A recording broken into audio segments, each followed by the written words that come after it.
Number 588 చెన్నూరులో RTC bus depot రవాణా శాఖ మంత్రి గారు, గౌరవ రవాణా శాఖ మంత్రి గారు తీసుకుంటారు. పిలిపిస్తున్నాను. హరీష్ రావు గారు ప్రతి విషయానికి మీరు ఈ విధంగా చేయకండి. హరీష్ రావు గారు అధ్యక్ష, ప్రతి విషయానికి మీరు ఈ విధంగా చేయకండి. అధ్యక్ష, పిలిపిస్తున్నాను.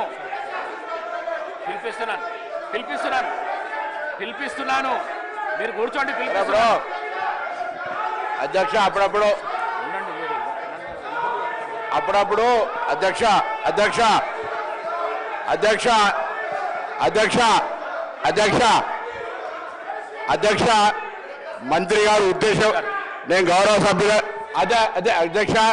గౌరవ సభ్యులకు మనవి చేస్తా ఉన్నా. ఉద్దేశపూర్వకంగా చేసింది కాదు. వారు వస్తూ ఉన్నారు. దయచేసి గౌరవ ఉప ముఖ్యమంత్రి గారు ఉద్దేశపూర్వకంగా ఆలస్యం కాలేదు. కొంత వారికి దారిలో ఉన్నారు, వస్తారు, తప్పకుండా మీకు జవాబు చెప్తారు. దాన్ని దయచేసి దాని ఒక ఇన్సిడెంట్గా వచ్చిన వారు కూడా వచ్చేసి దానికి 1 నిమిషం 2 నిమిషాలకు మీరు ఇంత సీనియర్ సభ్యులు దయచేసి గౌరవంగా ఇప్పుడు ప్రశ్న అటువంటి కొంత ఇప్పుడు వారు దయచేసి వేరే ఉద్దేశం దాన్ని 1 నిమిషాన్ని ఆలస్యాన్ని కూడా మీరు రాజకీయం చేసే ప్రయత్నం చేస్తే మంచిది కాదు.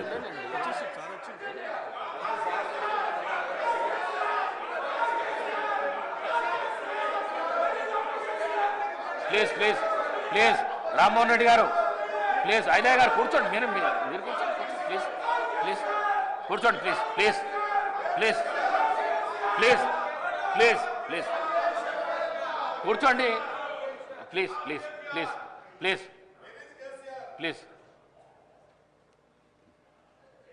డిప్యూటీ సీఎం గారు అధ్యక్ష, డిప్యూటీ సీఎం గారు క్వశ్చన్ ఇంకా నేను చదవలేదు. మీరు లేట్ అవుతున్నదని క్వశ్చన్ చదవలేదు. నేను చదువుతాను. క్వశ్చన్ నంబర్ 477 రాష్ట్రంలో ఎఫ్ఆర్బిఎం మరియు ఎఫ్ఆర్బిఎం క్రిందికి రాని రుణాల స్థితి. గౌరవ ఉప ముఖ్యమంత్రి గారు. అధ్యక్ష,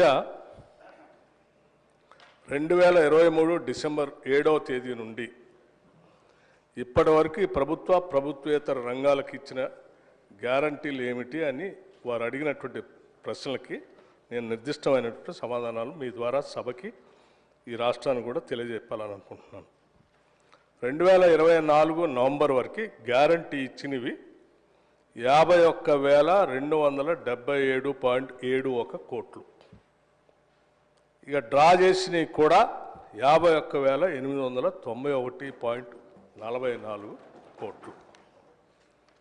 2024 వరకు 2023 డిసెంబర్ నుండి 2024 నవంబర్ 30 వరకు డ్రా చేసిన ఎఫ్ఆర్బిఎం రుణాలు 52,118 కోట్లు.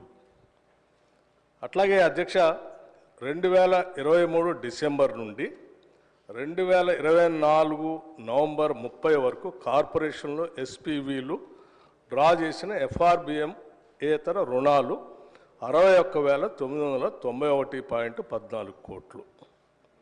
2024 నవంబర్ 30 వరకు ఎఫ్ఆర్బిఎం ఏతర రుణాలు 51,277.71 కోట్లు. 2024 నవంబర్ 30 వరకు 10,099.70 కోట్లు. ఇవన్నీ పై విధంగా ఉన్నాయి అధ్యక్ష. ఇది సమగ్రమైనటువంటి సమాధానం వారికి. గౌరవ సభ్యులు తన్నీరు హరీష్ రావు గారు. Speaker sir.